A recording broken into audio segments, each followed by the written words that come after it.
Joining us now is our international affairs analyst, Dan Perry. What protocols are in place for identifying threats near these aid distribution centers on behalf of the Israeli army? Clearly, they are trying to make sure that armed people don't get in, that militants don't get in, that people go in more or less one by one, and that the aid doesn't get back to Hamas in any way. It is, I think,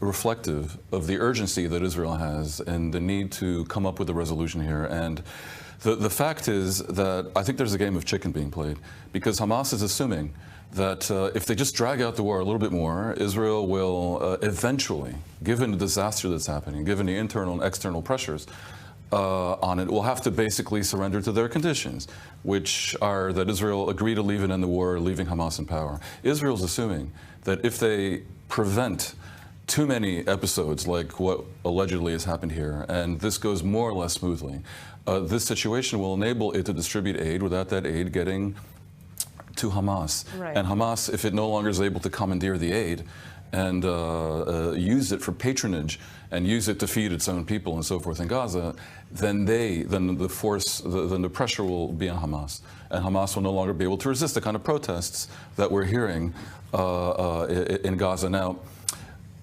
It is critical, therefore, to understand that Hamas is going to try to prevent people from accessing the aid. And so when Israel suggests that it's Hamas people firing on Palestinians attempting to reach these areas, it might not be false. But I think Israel needs to understand that it's a state of emergency that people believe it might be the idea. Right. Hamas is operating violently, trying to hinder the arrival of aid. And in recent days, we could see Hamas operatives opening fire at Gazans reaching these sites.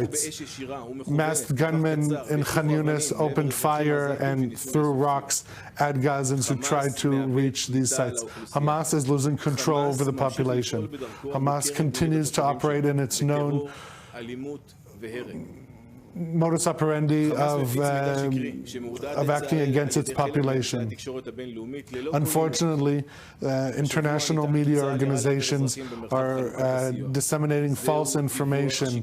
This is false information and succumbs to propaganda by Hamas. I want to turn to you, Dan. I'm interested to hear, your take on what was just said here, the messaging that's coming from the Israeli army and also the government in regards to the ongoing fighting that we're seeing in the Gaza Strip.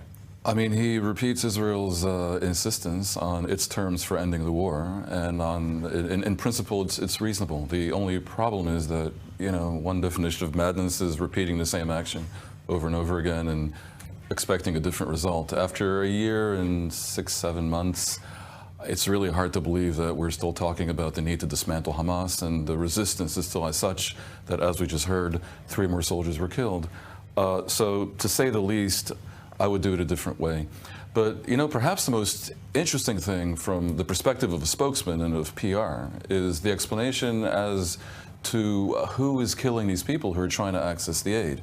And, this was contained in my previous answer as well, and in Ariel's also. There is a sense that Hamas is responsible for at least some of the deaths, and that he showed videos that appear to confirm this is very important, because I would think that the framework for ending the war has to do with increasing global and Arab pressure on Hamas to relent. Because this story does not end well if Hamas remains in power in Gaza after the war ends wherever. Israel's demand in that regard is not unreasonable. And I think the fact that Hamas would actually fire on people attempting to reach humanitarian aid or come back from it, even while complaining about starvation in Gaza, so clearly illustrates how diabolical they are that it would assist in creating what I would hope would be the tsunami of pressure on them to relent and to agree to disarm and to hand over power. Of course, the complication is that the government of Israel won't talk about who takes their place for political reasons, and it's very messy from the Israeli side as well.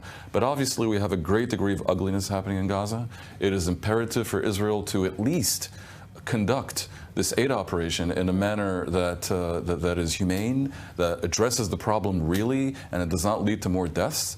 And so the statement, I think, assists in that regard. Joining us now is Dalia Ziada. She's an Egyptian scholar and senior fellow at the Jerusalem Center for Security and Foreign Affairs. So, Dalia, are there any indications of how regional actors like Egypt and Qatar are responding to this new proposal? Thank you for having me. Actually, what we're watching right now is a process of reinventing the wheel that was not able to operate or even move a step forward over the past 16 months.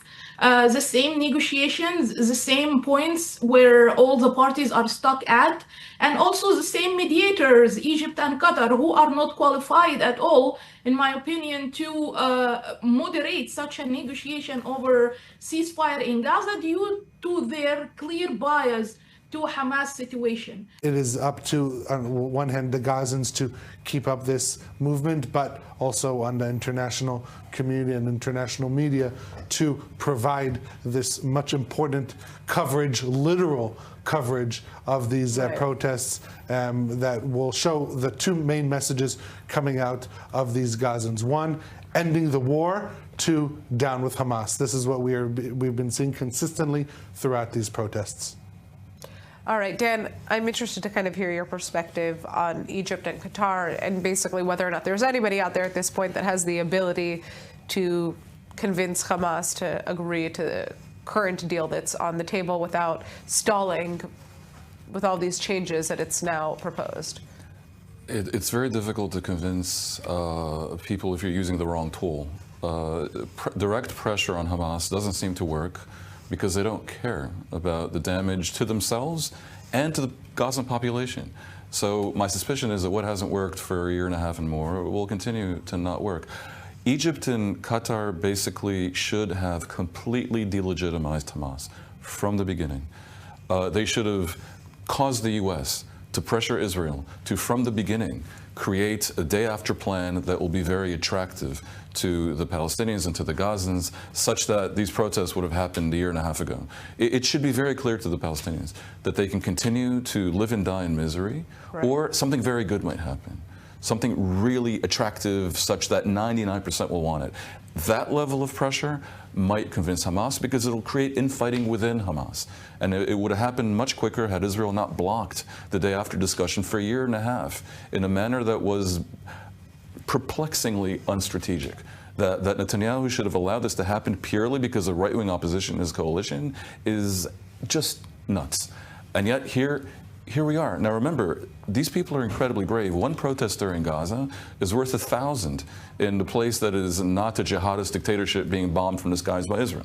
If 100 people go there, go to these protests, to me that equals 100,000 people on the streets of Tel Aviv. They need to be assisted, but they need to be given the tools, and the tools are a day-after plan that will be compelling to every single rational person in Gaza, among the Palestinians, and in the Arab world. All right, Dan, I'd like to thank you so much for joining us.